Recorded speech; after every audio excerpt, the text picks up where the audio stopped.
সবাইকে অনেক অনেক শুভেচ্ছা জানিয়ে রসনাবিলাস থেকে চলে এলাম নতুন একটি ভিডিও নিয়ে। আশা করি সবাই অনেক ভালো আছেন। বিকালের নাস্তায় দারুণ একটি স্ন্যাক্স নিয়ে হাজির হয়েছি। আশা করি সকলের ভালো লাগবে।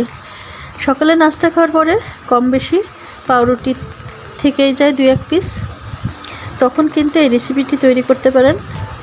এখানে আমি 3 পিস পাউরুটি নিয়েছি, আর এই পাউরুটি দিয়ে আজকে মজার একটি স্ন্যাক্স তৈরি করব। সঙ্গে থাকুন, আশা করি ভালো লাগবে। প্রথমে আমি একটু পানিতে পাউরুটির পিসগুলো ভিজিয়ে পানিগুলো চেপে নিব। এখানে একটি মিক্সিং বোল নিয়েছি আর একটু পানি নিয়েছি। পানির মধ্যে আমি পাউরুটিগুলো দিয়ে দিব আর ভিজিয়ে নিব, আর পাউরুটি থেকে পানিগুলো চেপে এভাবে ফেলে দিব। এভাবে পাউরুটিগুলো আমি সুন্দর করে পানি দিয়ে ভিজিয়ে পানিগুলো ফেলে দিব।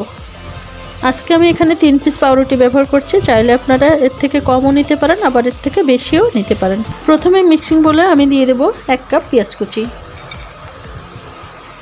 এই রেসিপিতে পেঁয়াজের পরিমাণটা একটু বেশি দিতে হবে, তাহলে কিন্তু রেসিপিটি অনেক ভালো হবে। এখন দিয়ে দেব এখানে 1/2 কাপ গাজর কুচি। গাজরটা আমি এভাবে কুচি করে নিয়েছি।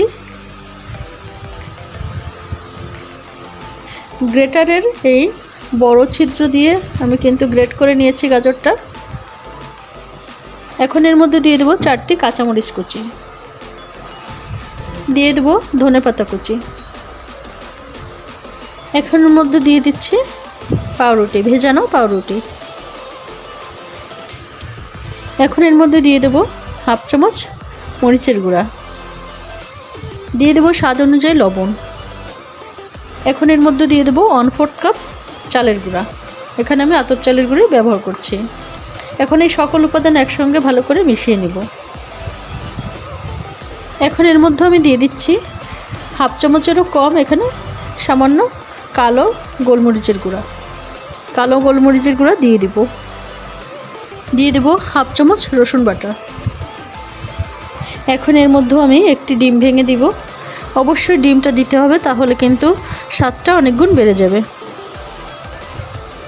এখন সকল উপাদান একসঙ্গে ভালো করে মেখে নিব।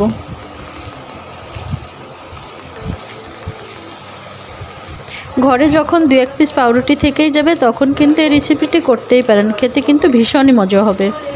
মিশ্রণটি দেখেই বুঝতে পারছেন যে মিশ্রণটি কেমন হবে। একটি আঠালো মিশ্রণ হবে, দেখুন হাতে লেগে যাচ্ছে। এরকম একটি মিশ্রণ তৈরি করতে হবে। এখন এগুলো ভেজে নিব। চুলায় একটি কড়াই দিয়েছি আর দিয়েছি পরিমাণ মতো তেল। তেল গরম হয়ে গেছে।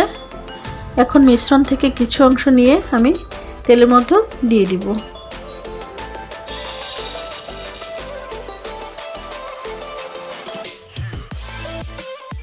চুলার আঁচটি এ সময় কিন্তু লো টু মিডিয়ামে থাকবে। খুব বেশি কিন্তু জোরে জাল দেওয়া যাবে না, তাহলে কিন্তু উপর থেকে পুড়ে যাবে আর ভিতরে কিন্তু কাঁচা থাকবে। খেতে কিন্তু একদমই ভালো লাগবে না। পাউরুটির চপগুলো আমি একটু উল্টিয়ে দিব।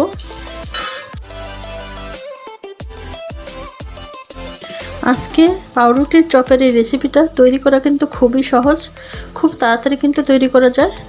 চা তৈরি করার আগেই কিন্তু আপনার এই স্ন্যাক্সটি তৈরি করা হয়ে যাবে, আর বাচ্চারা কিন্তু খেতে খুবই পছন্দ করবে। ঝটপট তৈরি করা যায়, ঝামেলাবিহীন। আমার রেসিপিগুলো যদি আপনাদের কাছে ভালো লেগে থাকে, তাহলে অবশ্যই লাইক, কমেন্ট, শেয়ার করবেন এবং আমার ইউটিউব চ্যানেলটি সাবস্ক্রাইব করে আমার পাশে থাকবেন। কয়েকবার উল্টে পাল্টে দিয়ে সুন্দর একটি কালার করে ভেজে নিয়েছি। দেখুন কালারটা অনেক সুন্দর হয়েছে। সুন্দর একটি ব্রাউন কালার চলে আসছে। দেখুন এরকম ব্রাউন কালার করেই ভেজে নিব। এখন এই চপগুলি আমি উঠিয়ে নিব। তৈরি হয়ে গেল দুর্দান্ত স্বাদের পাউরুটির চপ।